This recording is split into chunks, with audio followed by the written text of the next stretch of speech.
അസ്സലാമു അലൈക്കും വറഹ്മത്തുള്ളാഹി വബറകാതുഹു. ബിസ്മില്ലാ വൽഹംദുലില്ലാ അല്ലദീ ഹദാന ലിഹാദാ വമാ കുന്നാ ലിനഹ്തദിയ ലൗലാ അൻ ഹദാനല്ലാഹ്. അമ്മാ ബഅദ്. അല്ലാഹുമ്മ റബ്ബി ഇശ്റഹ് ലി സദ്രി വയസ്സിർ ലി അംരി വഹ്ലുൽ ഉഖ്ദത്തം മിൻ ലിസാനി യഫ്ഖഹു ഖൗലി. ഏറെ സ്നേഹാദരനായ അൽ ബയാൻ പഠിതാക്കളെ, അള്ളാഹുവിൻ്റെ അനുഗ്രഹത്താൽ വിശുദ്ധ ഖുർആനിലെ 32-ാം അധ്യായം സൂറത്തു സജ്ദയിലെ ഏതാനും വചനങ്ങളാണ് നമ്മൾ പഠിച്ചത്. ഇന്ന് ഇൻഷാ അല്ലാഹ് 7 മുതൽ 9 വരെയുള്ള ആയത്തുകൾ പഠിക്കുകയാണ്. ആയത്ത് നമുക്ക് കേൾക്കാം. الذي أحسن كل شيء خلقه وبدأ خلق الإنسان من طين. ഇവിടെ അല്ലാഹു സുബ്ഹാനഹു വ തആല അവൻ്റെ കഴിവുകളെ, അള്ളാഹുവിൻ്റെ ഖുവ്വത്തിനെ, അള്ളാഹു ആരാണ് എന്ന് ഒന്നുകൂടി ബോധ്യപ്പെടുത്താൻ ചില വചനങ്ങൾ നമുക്ക് ഓർമ്മപ്പെടുത്തി തരികയാണ്. അല്ലദീ, അവൻ എങ്ങനെയുള്ളവനാണ് എന്നത് ബാക്കി വിശദീകരണത്തിൽ ആയത്തിൽ തന്നെ നമുക്ക് പറഞ്ഞിരുന്നു. അഹ്സന കുല്ല ഷൈഇൻ ഖലഖഹു. അഹ്സന എന്ന് പറഞ്ഞാൽ നന്നാക്കി എന്നാണ്. ഹസന എന്ന് പറഞ്ഞാൽ നല്ലത്. അഹ്സന ഏറ്റവും നല്ലത്, ഏറ്റവും നല്ല രൂപത്തിൽ എല്ലാത്തിനെയും രൂപപ്പെടുത്തിയെടുത്തവനാണ് അള്ളാഹു. കുല്ല ഷൈ എന്ന് പറഞ്ഞാൽ എല്ലാം പെട്ടു.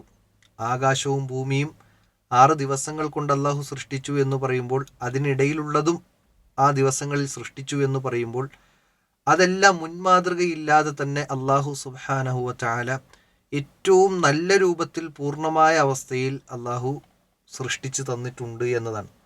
വബദഅ ഖൽഖൽ ഇൻസാനി മിൻ തീൻ.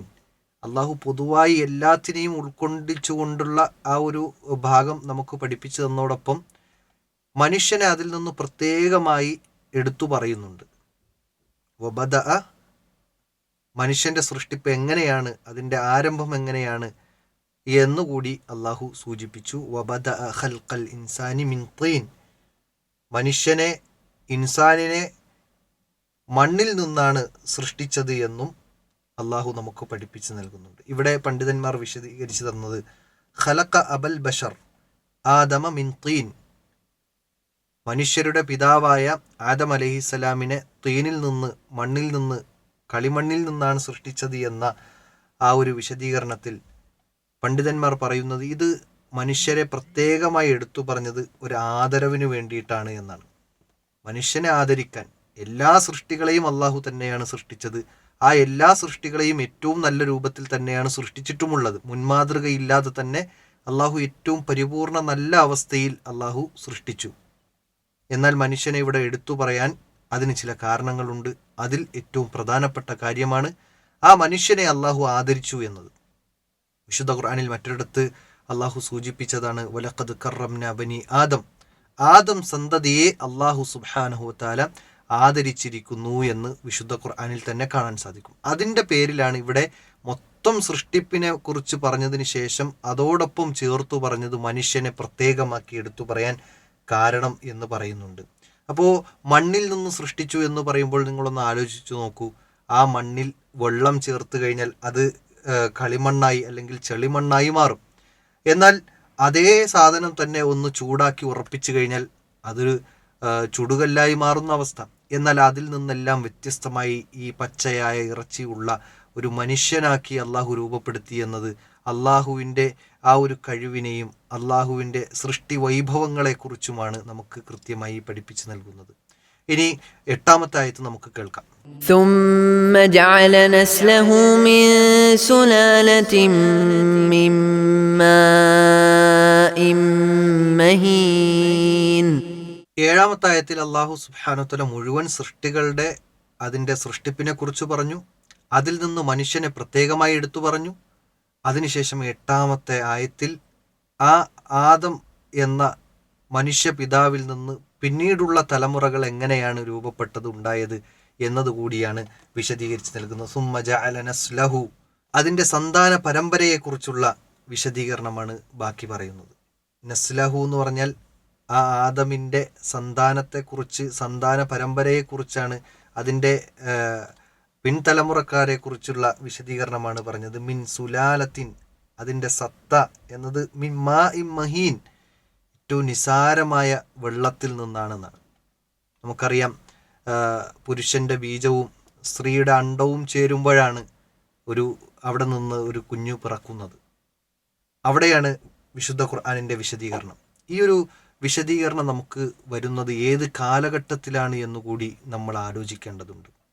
മാത്രമല്ല, ഇത് പറയുന്നത് ആര്, അതുപോലെ തന്നെ ആരിലൂടെയാണ് അള്ളാഹു ഇത് അവതരിപ്പിക്കുന്നത്, ഇതൊക്കെ നമ്മളൊന്ന് പഠിക്കുമ്പോൾ ശരിക്കും റബ്ബിനെ ബോധ്യപ്പെടുന്ന, അല്ലെങ്കിൽ ഈ ദീന് സത്യമാണ് എന്ന് തിരിച്ചറിയാൻ കഴിയുന്ന ഒരവസ്ഥയിലാണ് ഇതിനെ ശരിക്ക് ഒരു മുൻധാരണകളൊന്നുമില്ലാതെ പഠിക്കുന്ന ഒരാൾക്ക് മനസ്സിലാക്കാൻ സാധിക്കുന്നത്. അക്ഷരജ്ഞാനമില്ലാത്ത ഒരു പ്രവാചകൻ ഇത് പറയുമ്പോൾ, മാത്രമല്ല ഇന്ന് കാണുന്ന സ്കാനിങ്ങുകൾക്കോ അല്ലെങ്കിൽ അത്തരം റിപ്പോർട്ടുകൾ എടുക്കാൻ കഴിയുന്ന സയൻസ് പരമായ സംവിധാനങ്ങളോ ഒന്നുമില്ലാത്ത ഒരു കാലഘട്ടത്തിലാണ് ഈ വിഷയങ്ങൾ നബി സല്ലല്ലാഹു അലൈഹി വസല്ലമ ഈ ഉമ്മത്തിന് പഠിപ്പിച്ചു കൊടുക്കുന്നത്, ലോകത്തിന് പഠിപ്പിച്ചു കൊടുക്കുന്നത്.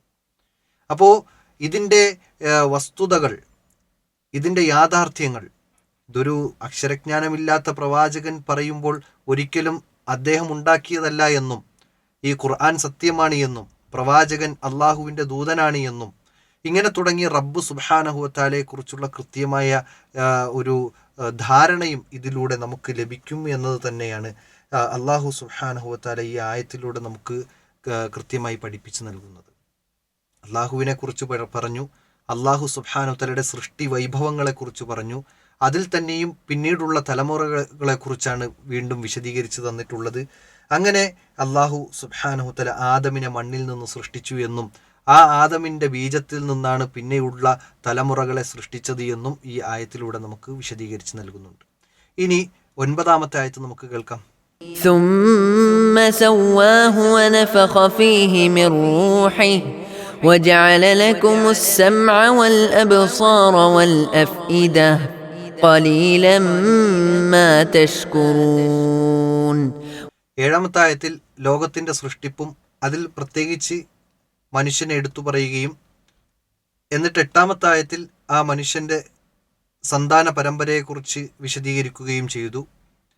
എന്നിട്ട് വീണ്ടും 9-ാമത്തെ ആയത്തിൽ അള്ളാഹു സുബ്ഹാനഹു വ തആല ആദം അലൈഹിസ്സലാമിൻ്റെ സൃഷ്ടിപ്പുമായി ബന്ധപ്പെട്ടതും അതിൽ നിന്ന് നാം ഉൾക്കൊള്ളേണ്ടതുമായ ചില വിഷയങ്ങളെ അള്ളാഹു ഓർമ്മപ്പെടുത്തി. സുമ്മ സവ്വാഹു, ആദം അലൈഹിസ്സലാമിനെ നേരെയാക്കി ശരിപ്പെടുത്തി. എന്നിട്ട് വനഫഖ ഫീഹി മിർ റൂഹി, അള്ളാഹുവിൽ നിന്നുള്ള റൂഹിനെ അവിടെ ഊതുകയും ചെയ്തു എന്നാണ്. അതായത് അള്ളാഹുവിൻ്റെ റൂഹിനെ ഊതി എന്ന അർത്ഥം വെച്ചവരെ നമുക്ക് കാണാൻ കഴിയും. അവിടെ ഈ ഒരു ആയത്തിനെ വിശദീകരിക്കുമ്പോൾ നമുക്ക് പ്രധാനപ്പെട്ട ഒരു മെസ്സേജ് പണ്ഡിതന്മാർ നൽകുന്നുണ്ട്.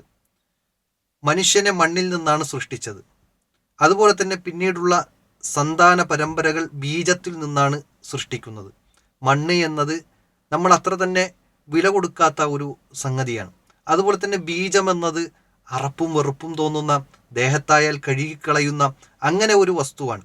ഇങ്ങനെയുള്ള വസ്തുക്കളിൽ നിന്ന് ഒരു മനുഷ്യനെ സൃഷ്ടിച്ചു എന്നതുകൊണ്ട് ആ മനുഷ്യൻ്റെ ആദരവിന് ഒട്ടും കുറവില്ല. അതുകൊണ്ടാണ് അള്ളാഹു ഇവിടെ ഈ ഒരു ആയത്തിൽ ഇങ്ങനെ സൂചിപ്പിച്ചത് എന്നതാണ് പണ്ഡിതന്മാർ വിശദീകരിച്ച് നൽകുന്നത്. അള്ളാഹുവിൻ്റെ റൂഹ് എന്ന് ഇവിടെ എടുത്തു പറയുമ്പോൾ അത് മനുഷ്യൻ്റെ ആദരവ്, മനുഷ്യനോടുള്ള ആദരവിനെ കുറിച്ചാണ് ഇവിടെ പറയുന്നത് എന്ന് പണ്ഡിതന്മാർ പറഞ്ഞു. അപ്പോൾ അള്ളാഹുവിൻ്റെ റൂഹ് എന്ന് പറഞ്ഞാൽ എന്താ? അള്ളാഹു സൃഷ്ടിച്ച റൂഹ് എന്ന് അർത്ഥം വെച്ച പണ്ഡിതന്മാരെ നമുക്ക് കാണാൻ കഴിയും. അപ്പോൾ ആ റൂഹിനെ കുറിച്ചുള്ള അറിവ് എന്നത് നമ്മെ സംബന്ധിച്ചിടത്തോളം അള്ളാഹുവിലേക്ക് വിടാനാണ് നമുക്ക് കഴിയുക. കാരണം ബഹുദൈവ വിശ്വാസികളായ ആളുകൾ നബി സല്ലല്ലാഹു അലൈഹി വസല്ലമയുടെ അടുക്കൽ വന്നിട്ട് ചോദിക്കുകയാണ്, വയസ്അലൂനക അനിർ റൂഹ്, എന്താണ് റൂഹിനെ കുറിച്ച് ഉള്ള അഭിപ്രായങ്ങൾ? അതിനെക്കുറിച്ച് ചോദിക്കുമ്പോൾ നബി സല്ലല്ലാഹു അലൈഹി വസല്ലമ തിരിച്ച് പറയാൻ വേണ്ടി അള്ളാഹുവിൽ നിന്ന് വഹി വന്നത് ഖുലിർ റൂഹു മിൻ അംരി റബ്ബി, എൻ്റെ റബ്ബിൻ്റെ കൈകളിലുള്ള കാര്യമാണ് റൂഹിനെ കുറിച്ചുള്ള വിജ്ഞാനം എന്നത് കൃത്യമായി വിശുദ്ധ ഖുർആൻ നമുക്ക് പഠിപ്പിച്ചു നൽകുന്നുണ്ട്.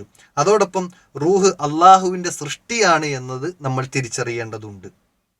ഈ മണ്ണിൽ നിന്നാണ് മനുഷ്യനെ സൃഷ്ടിച്ചത് എന്നും അതിൻ്റെ സന്താന പരമ്പരകൾ അത് ബീജത്തിൽ നിന്നാണ് എന്നതുകൊണ്ടും ഒരിക്കലും മനുഷ്യന് ആദരവില്ല, അല്ലെങ്കിൽ ആ രൂപത്തിലുള്ള ഒരു കുറവോ ന്യൂനതയോ മനുഷ്യനില്ല എന്നതും മനുഷ്യൻ അത് ആദരിക്കപ്പെടേണ്ടവനാണ് എന്നും ഒക്കെ ഈ ആയത്തിൽ നിന്ന് തെളിവെടുത്ത പണ്ഡിതന്മാരെ നമുക്ക് കാണാൻ കഴിയും. ഈ റൂഹ് തന്നെയും ഊതപ്പെട്ടത് ആരിലൂടെയാണ്? ഈ റൂഹ് അള്ളാഹു സുബ്ഹാനഹു തആല ജിബ്രീൽ അലൈഹിസ്സലാം മുഖേനയാണ് ആ ഓരോ കുഞ്ഞ് ജനിക്കുമ്പോഴും ഊതുന്നത് എന്നത് നമുക്ക് കാണാൻ കഴിയും. അതുപോലെ തന്നെ ബാക്കി ആയത്തിൻ്റെ ബാക്കി വിശുദ്ധ ഖുർആനിൽ അള്ളാഹു പറഞ്ഞത് സുമ്മ സവ്വാഹു വനഫഖ ഫീഹി മിർ റൂഹി വജഅല ലക്കുമുസ് സമഅ വൽ അബ്സാർ. അള്ളാഹു രണ്ട് കാര്യങ്ങളെ എടുത്തു പറയുന്നുണ്ട്. മനുഷ്യൻ്റെ ശരീരത്തിലുള്ള രണ്ട് അവയവങ്ങൾ, ഒന്ന് സമഅാണ്, രണ്ട് അബ്സാർ. അബ്സാർ എന്ന് പറഞ്ഞാൽ ഒന്ന് കേൾവി, രണ്ട് കാഴ്ച. ഈ രണ്ട് വിഷയങ്ങൾ വിശുദ്ധ ഖുർആനിൽ 19ഓളം തവണ ആവർത്തിച്ചെടുത്തു പറഞ്ഞിട്ടുണ്ട്. ഇവിടെ ഇങ്ങനെ 19 തവണ ഇത് രണ്ടും ചേർത്തു പറയുകയും അതിൽ സംഇനെ, കേൾവിയെ ആദ്യം എടുത്തു പറയുകയും ചെയ്യുന്നതിൽ വളരെ പ്രധാനപ്പെട്ട മെസ്സേജ് ഉണ്ട്. ഒന്നാമത്തത്, കേൾവിയാണ് കാഴ്ചയേക്കാൾ പ്രധാനം. കാരണം നമുക്ക് കാണാൻ കഴിയാത്തത് ഒരുപക്ഷെ കേൾക്കാൻ കഴിയും. വിദൂരത്തിൽ നടക്കുന്ന ഒരു സംഗതിയുടെ ശബ്ദം അത് കാണാൻ കഴിഞ്ഞിട്ടില്ലെങ്കിലും, അല്ലെങ്കിൽ ഒരു മറയ്ക്കപ്പുറം നടക്കുന്ന ഒരു സംഗതി അതിൻ്റെ കാഴ്ച നേരിട്ട് കാണാൻ കഴിഞ്ഞിട്ടില്ലെങ്കിലും നമുക്ക് കേൾക്കാൻ കഴിയും. അപ്പോൾ കാഴ്ചയേക്കാൾ കേൾവിക്ക് പ്രാധാന്യമുണ്ട് എന്ന് പണ്ഡിതന്മാർ നമുക്ക് പഠിപ്പിച്ച് നൽകുന്നുണ്ട്. അതുപോലെ തന്നെ ഈ ആയത്തിൻ്റെ അവസാനത്തിൽ പറഞ്ഞു ഖലീലമ്മ തഷ്കുറൂൻ. ഖലീൽ എന്ന് പറഞ്ഞാൽ കുറച്ച്, അവർ കുറച്ചു മാത്രമേ നന്ദി കാണിക്കുന്നുള്ളൂ എന്ന് അള്ളാഹു പറയുന്നുണ്ട്.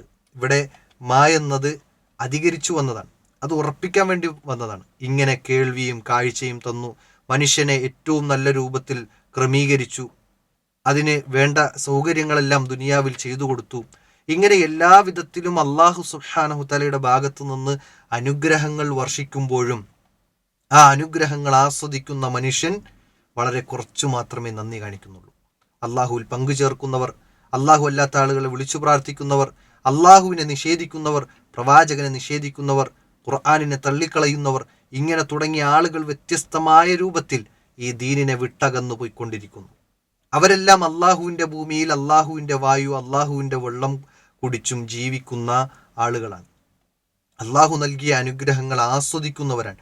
എന്നിട്ടും അവർ ആ റബ്ബിൽ നിന്ന് അകന്നുകൊണ്ട് നന്ദികേടിൻ്റെ ജീവിതമാണ് നയിക്കുന്നത് എന്നാണ്. ഇവിടെ ശുക്ർ എന്നത് നമ്മൾ ഒന്നുകൂടി ആഴത്തിൽ പഠിക്കേണ്ടതുണ്ട്. ശുക്റും ഹംദും ഇത് രണ്ട് കാര്യങ്ങളാണ്. ഒരേ അർത്ഥത്തിൽ പ്രയോഗിക്കാൻ കഴിയുന്ന രണ്ട് വാചകങ്ങളാണ്. എന്നാൽ ഇത് രണ്ടും എന്താണ്? അള്ളാഹുവിനെ പുകഴ്ത്താൻ വേണ്ടി ഉപയോഗിക്കുന്നതാണ്. ശുക്ർ എന്നതും റബ്ബിനോടുള്ള നന്ദി സൂചകമാണ് എന്നതോടൊപ്പം റബ്ബിനെ പുകഴ്ത്തുകയാണ്. ആ അനുഗ്രഹദാതാവായ റബ്ബിന് എല്ലാ വിധത്തിലുള്ള നന്ദി. അതുപോലെ തന്നെ ഹംദ്, സർവസ്തുതിയും റബ്ബിനു മാത്രമാണ്. ഈ നന്ദി അർപ്പിക്കൽ 3 രൂപത്തിലുണ്ട്. ഒന്ന് ഹൃദയം കൊണ്ടാണ്, 2 നാവ് കൊണ്ടാണ്, 3 ശരീര അവയവങ്ങൾ കൊണ്ടാണ്. ഇങ്ങനെ 3 രൂപത്തിൽ നമുക്ക് നന്ദി അർപ്പിക്കാൻ സാധിക്കും. അലി റളിയല്ലാഹു അൻഹു ഒരിക്കൽ ദഅവത്തിനു വേണ്ടി യമനിലേക്ക് പോവുകയാണ്. അവിടെ ദഅവത്ത് കഴിഞ്ഞ് തിരിച്ച് നബി സല്ലല്ലാഹു അലൈഹി വസല്ലമയുടെ അടുക്കൽ വരുമ്പോൾ അവരെല്ലാവരും ഇസ്ലാം സ്വീകരിച്ചു എന്നറിയുമ്പോൾ നബി സല്ലല്ലാഹു അലൈഹി വസല്ലമ ശുക്റിൻ്റെ സുജൂദായിക്കൊണ്ട് അവിടെ സുജൂദിൽ വീഴുകയാണ്. നന്ദി സൂചകമായിക്കൊണ്ട് സുജൂദ് ചെയ്യുകയാണ്. അത് ശരീരം കൊണ്ടുള്ള നന്ദി പ്രകടനമാണ്, ശുക്റാണ് എന്നത് നമുക്കറിയാം. അതുപോലെ തന്നെ ഹംദ് എന്ന് പറഞ്ഞാൽ നാവ് കൊണ്ട് എല്ലാ അവസ്ഥയിലും പറയാൻ കഴിയുന്നതാണ്. അൽഹംദുലില്ലാ. നമ്മൾ എത്ര പ്രാവശ്യങ്ങളിൽ അവസരങ്ങളിൽ നന്ദി പറയുന്നുണ്ട്, ഹംദുലില്ലാ എന്ന് പറയുന്നുണ്ട്. നിസ്കാരശേഷം, ഉറങ്ങുന്നതിന് മുമ്പ്, രാവിലെ എണീക്കുമ്പോൾ, അങ്ങനെ തുടങ്ങി വ്യത്യസ്തമായ സമയങ്ങളിലെല്ലാം നമ്മൾ ഹംദ് പറയുന്നുണ്ട്. ശുക്ർ എന്ന് പറഞ്ഞാൽ അത് ലഭിച്ച അനുഗ്രഹങ്ങൾക്കുള്ള ഒരു നന്ദി സൂചകമാണ് ശുക്ർ എന്ന് പറഞ്ഞാൽ. എന്നാൽ ഹംദാകട്ടെ അത് പൊതുവായ രൂപത്തിൽ ഉപയോഗിക്കുന്നതാണ്. എല്ലാ സന്ദർഭത്തിലും നാവ് കൊണ്ട് പറയാൻ കഴിയുന്ന ഏറ്റവും മഹനീയമായ ഒരു അള്ളാഹുവിനെ സ്മരിക്കലും അതോടൊപ്പം അള്ളാഹുവിനെ വാഴ്ത്തലുമാണ് ഹംദ് എന്നത്. എന്നാൽ ശുക്ർ എന്നത് ഖാസാണ്, പ്രത്യേകമായ സന്ദർഭങ്ങളിൽ സാഹചര്യങ്ങളിൽ നമ്മൾ ചെയ്യുന്ന ഒരു പുണ്യകർമ്മമാണ് ശുക്ർ എന്നത് നമ്മൾ തിരിച്ചറിയണം. അതുകൊണ്ട് തന്നെ അള്ളാഹു സുബ്ഹാനഹു തആല നന്ദിയുള്ള അടിമയായി ജീവിക്കാൻ അള്ളാഹു നമ്മോട് ആവശ്യപ്പെടുന്നുണ്ട്.